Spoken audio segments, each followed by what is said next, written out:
was talking to one of my friends a little while back about how I find it very interesting how people have all these different characteristics, all these different traits, but unfortunately a lot of us miss the opportunity to even get to see them. And this is because some characteristics in your personality you can't see at face value. You need to have scenarios for these traits to actually come out. And so I got to thinking this would kind of be an interesting topic to talk about. And so I came up with the idea that everybody has a set of quick release traits and slow release traits. So what do I mean by that? So an example of a quick release trait would be something that you could show someone right away. So for example, you tell somebody that you can draw. You show them a picture of something you've drawn. They believe you, done. Or you tell somebody that you're a musician, or that you can sing, or maybe that you're able to lift a certain amount of weight in the gym, or that you can run a certain distance at a certain speed, or whatever it might be. Something that you don't need a real scenario to prove, i.e.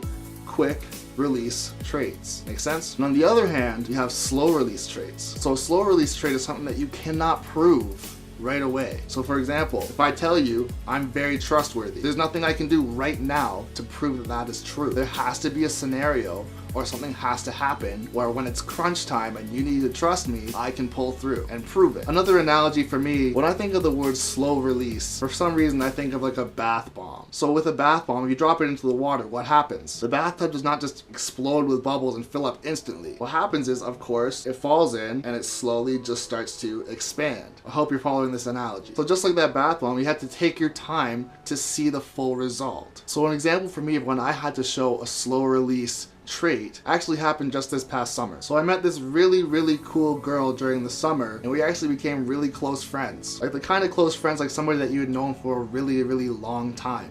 But for us, it just something just kind of clicked quickly, and we became close really fast, but it was staying very natural. So in this time, we got to see each other at our highest and some of our lowest points. Some points I don't really want to talk about. But in one particular incident, this girl made some bad decisions, and I think the way that I handled it was really quite good. So one Saturday morning, I wake up, I turn over and I see that I have a missed call. I have a missed call from this girl. She called me at 5 in the morning, and of course I was sleeping, so I didn't answer it. And this is a very uncharacteristic thing to have happen. So of course, I was concerned. So I call her back and I don't get an answer. I think, all right, maybe she's sleeping. Like, I don't know, if you're up until 5 in the morning, there's a good possibility that you're gonna sleep till 2 or 3. So it's okay. So 2 or 3 rolls by. Shoot her a text, no reply.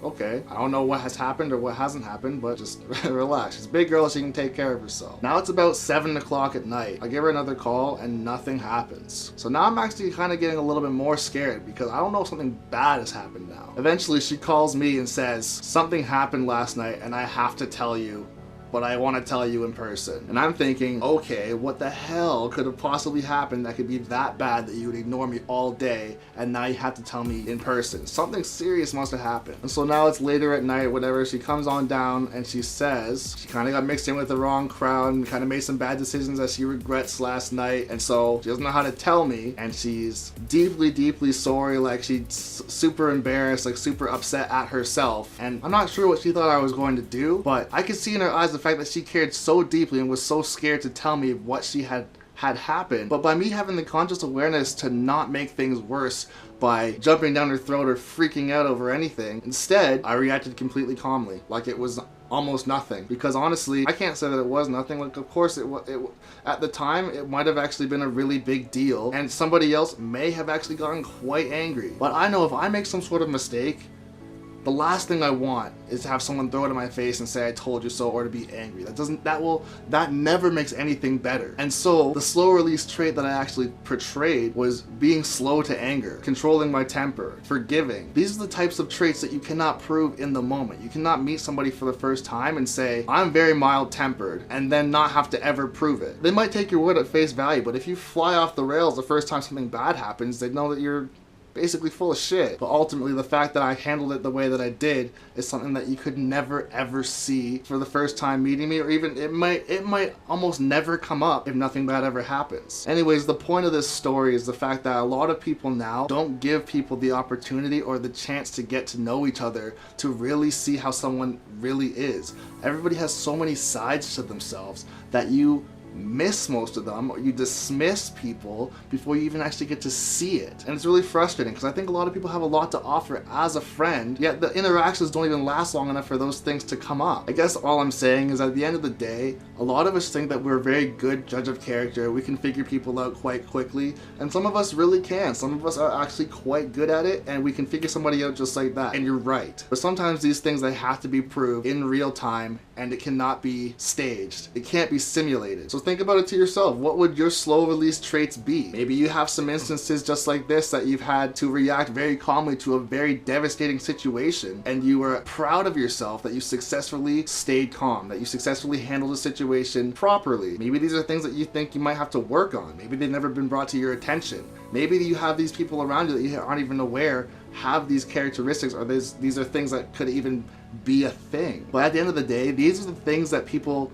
die for. These are things that people want to know about somebody. These are the things that make friendships, relationships so much stronger, just by being able to prove to somebody, yes, I am trustworthy. Here's an example of when you could trust me and it actually happened. Or yes, I will not freak out when something happens. If you make a mistake, I don't want you to be scared to tell me. I don't want you to be scared that I'm gonna freak out or do something because you did make a mistake. Nobody's perfect, obviously. I've always likened a relationship or a friendship to stepping into a warm bath. You should be able to just get in and just, there's no stress. You're so relaxed. There's nothing that can throw you off. It's a judgment-free zone. This is the person that you trust, or this is the person that you feel you can trust the most with anything. You could tell them anything and you know for a fact that nothing bad is going to happen. This is just a philosophy that I kind of just came up with, gave it a name, and I figured, hey, this is actually kind of interesting. It's actually quite applicable, and I think it's something that's worthwhile to have being brought to people's attention. But anyways, yeah, that's it for the video. I really hope you enjoyed it. Sorry if this is a little bit deeper than the other videos, maybe not quite as funny, but like I said before, people have a lot of different sides to them, and they're not always going to be in a funny, silly mood. They're not always going to be in a super serious mood either. There are different angles and different sides to everyone. But yeah, if you did like this video, please like it, please share it. I really appreciate all the support. If you're new, please subscribe. I appreciate every single subscriber, and let me know if there's any other things that you'd like me to talk about. I'm going to be trying to do a lot of these psychology, philosophical kind of based videos because I find this to be extremely interesting. I love studying like human interaction, to psychology, sociology, anything along those lines, anything to do with interacting with people, I find to be fascinating. So yeah, thanks again, and until next time, I'll see you later. Peace. Having your own YouTube channel would be pretty awesome, but for some reason, a lot of us have a lot of doubt on what we'd want to have our YouTube channel be about. Or for some reason, we just think we wouldn't be very good. Or whatever the case might be, we just have kept on pushing